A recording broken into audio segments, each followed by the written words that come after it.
RCC records की series अपना देश अपना कानून यानी स्वदेशी कानून की 8वीं कड़ी जनता के कानून लॉ ऑफ द पीपल में आपका स्वागत है। पिछली सभी कड़ियों में स्वदेशी कानून पर चर्चा की। स्वदेशी कानून का मतलब क्या है? जनता के लिए कानून, जनता के द्वारा कानून, जनता के कानून। बहुत से मित्रों ने हमसे पूछा कि जनता के कानून हैं क्या और इसे क्यों लागू करना चाहिए। स्वदेशी कानून सोसाइटी ने कई लोक संसद आयोजित की जिसमें बहुत से वक्ताओं ने अपने विचार रखे। अंग्रेजी उपनिवेशी राज में जनता के लिए कानून बनाए नहीं जाते थे, जनता पर थोपने के लिए, उनके खिलाफ इन्हें लागू करने के लिए बनाया जाता था। आज जब लोकतंत्र है तो क्यों ना लोगों के द्वारा निर्मित कानून हम पर लागू हो। इसी संदर्भ में हनुमानगढ़ में आयोजित हुई लोक संसद में श्री दिलीप जाखड़, भारतीय पुलिस सेवा के पूर्व अधिकारी ने अपने विचार रखे। आइए सुनते हैं।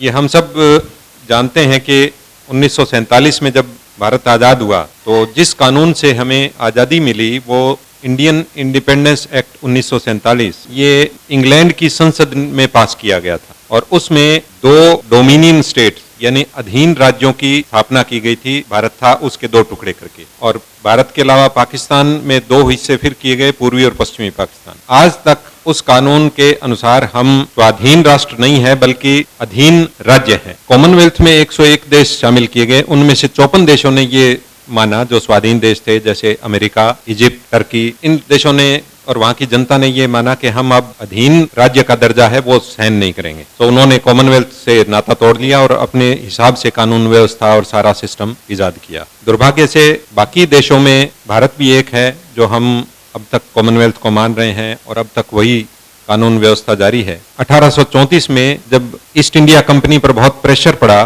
कि वो अपने उपनिवेशों का शोषण करती है और दिखावे के लिए उन्होंने गैरकानूनी राज के बजाय कानूनी राज दिखाने के लिए एक कानून आयोग बनाया था, विधि आयोग। उसके पहले अध्यक्ष लॉर्ड मैकाले थे।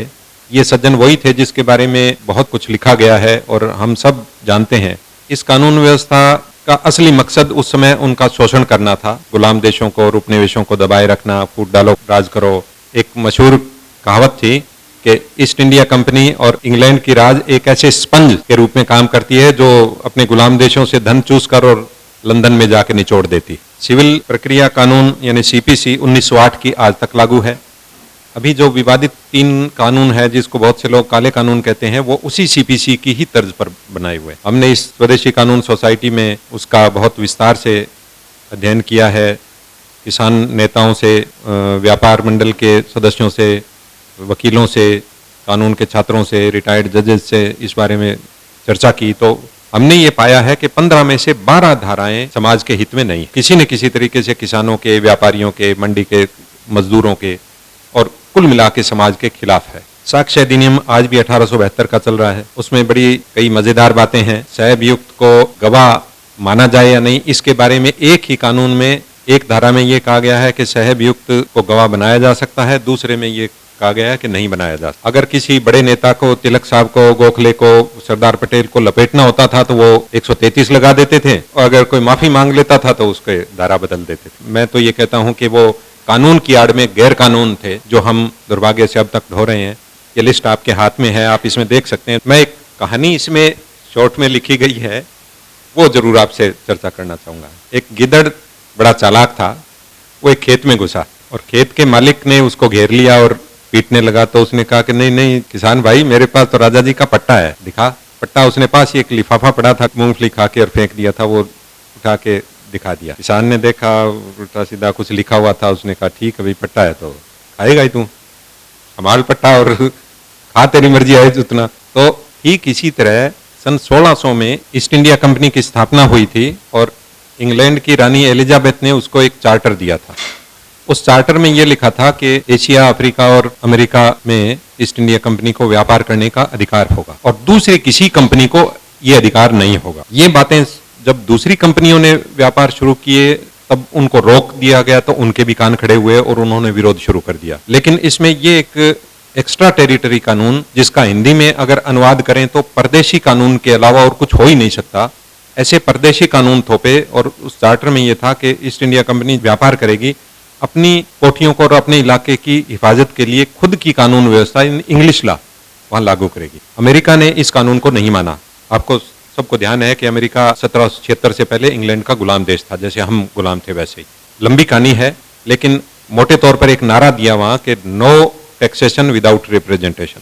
जब तक हमारे इलाके से एमपी चुन के लंदन की संसद में नहीं जाएंगे तब तक हम टैक्स नहीं देंगे। जो जूरी की व्यवस्था थी, जो अदालतों में आम आदमियों से चुन के न्यायपंच आते थे, उस व्यवस्था को इंग्लैंड ने खत्म कर दिया था। उसको दोबारा लागू करने के लिए झगड़ा हुआ और वो बढ़ता बढ़ता अमेरिका की आज़ादी की लड़ाई में बदल गया और अमेरिका आज़ाद हुआ। हमारे यहाँ उन्होंने अफीम की खेती को ईस्ट इंडिया कंपनी ने कानूनी रूप दिया था, जो किसी तरीके से कानूनी है ही नहीं।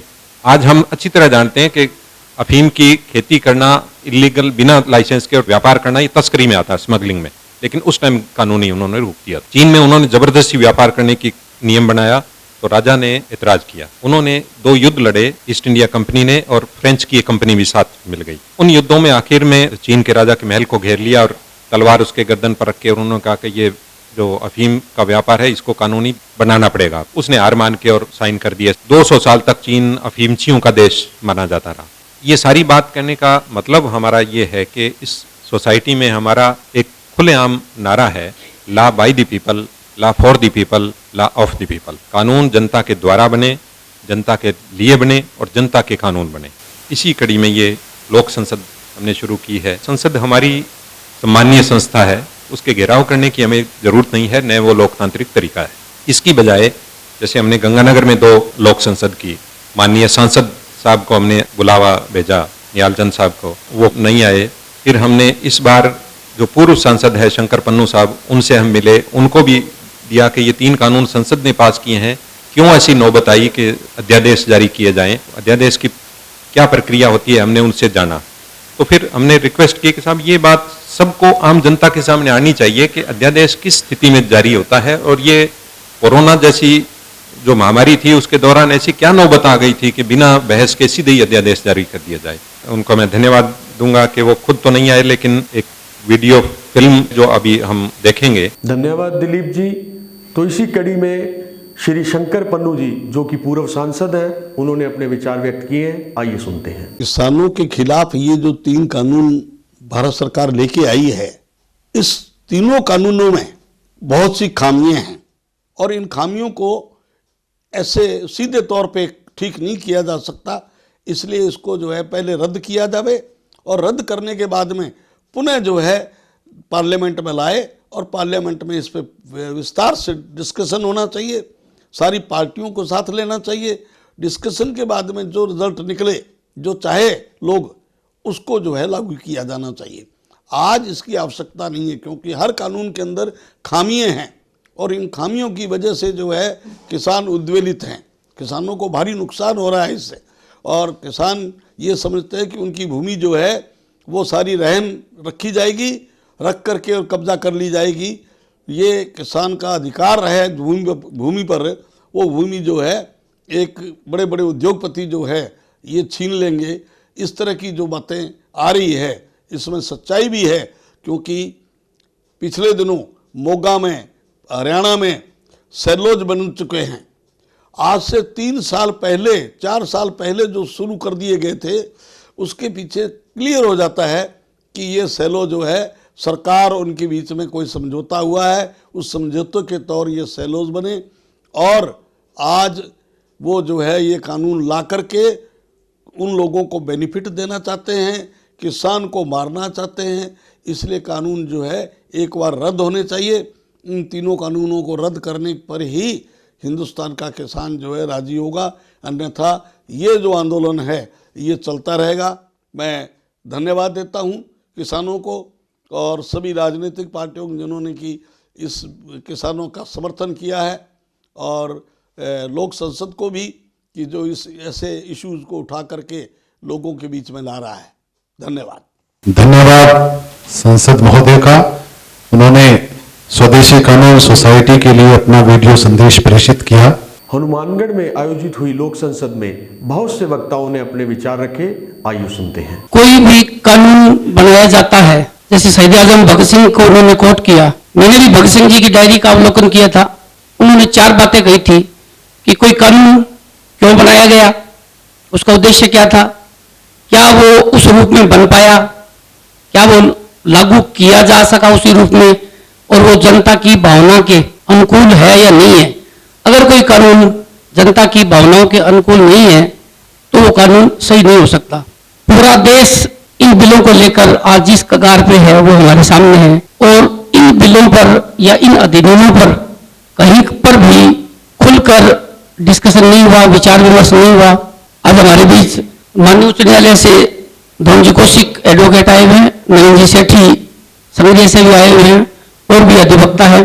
सबसे पहले जो किसान हो रहे हैं, एमएसपी का तय किया जाना जरूरी है, और इसमें क्लोज रखा इन्होंने। ये बार बार कहते ना हमने एमएसपी रोकी कब है, हम रोकेंगे कब, आप दे भी तो नहीं रहे हो। इसमें बहुत क्लियर लिखा हुआ है।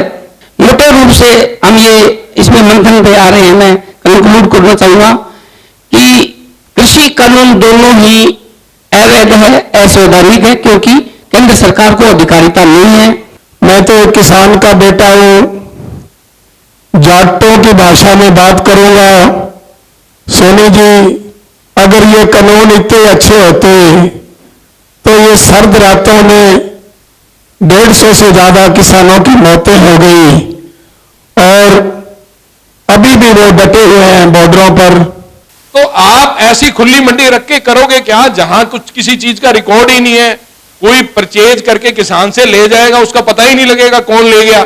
तो एपीएमसी एक्ट तो जरूरी है, वो इसमें जो प्रावधान हटाया गया वो सही नहीं है, मंडी होनी चाहिए। एक तो गरीब किसान बड़ी मुश्किल से तो लोन अदा कर रहा है, और वो लोन अदा करने के बाद 5% उस अमाउंट के ऊपर कमीशन दे रहा है एसडीएम को। अब किसी भी राजनीतिक पार्टी ने, किसी एमएलए ने, किसी मंत्री ने इस बात का विरोध नहीं किया कि ये 5% तो हटाओ।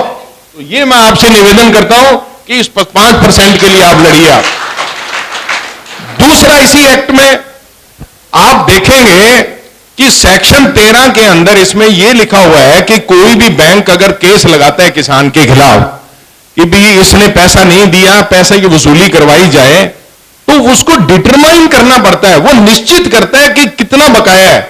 लेकिन कोई भी एसडीएम उसको निश्चित नहीं करता, जिसो खातो वो बैंक वालों दे दे, बी पर वसूली कर दे। वो सुप्रीम कोर्ट के और राजस्थान हाईकोर्ट के ये जजमेंट है कि सालाना ब्याज लगेगा, ये तिमाही ब्याज लगा देते हैं, तीसरे महीने वालों क्वार्टरली ब्याज लगा के थारे जड़ दे, कोई ध्यान नहीं देता किसान। आप उसको डिटरमाइन कराइए, जागरूक होइए और उसके लिए लड़िए आप, तो किसान की बड़ी भारी बचत होगी उसके अंदर।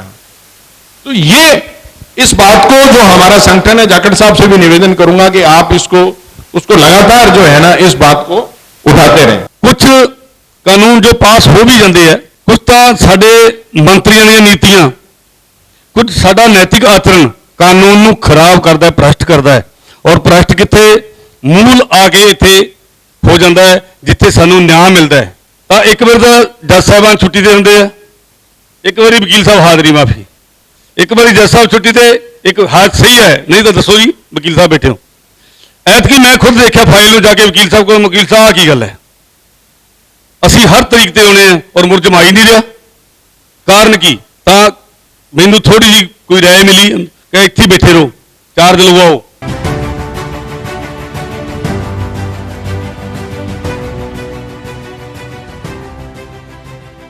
जनता के कानून कैसे लागू हो, इस बारे में स्वदेशी कानून पुस्तक में विस्तार से बताया गया है। स्वदेशी कानून सोसाइटी टीम शाहजहांपुर किसानों के आंदोलन में पहुंची, किसान आंदोलन को अपना समर्थन दिया, साथ ही खुले मन से ये विचार व्यक्त किए, लोकतंत्र में जनता के हित के कानून बनने चाहिए। इस लोक संसद का अगला भाग जनता के द्वारा कानून, लो बाय द पीपल, अगली कड़ी में देखते हैं। आरसीसी रिकॉर्ड्स के यूट्यूब चैनल को सब्सक्राइब करें, अभी बेल आइकन दबाएं ताकि आपको सभी नोटिफिकेशन प्राप्त होते रहें। धन्यवाद।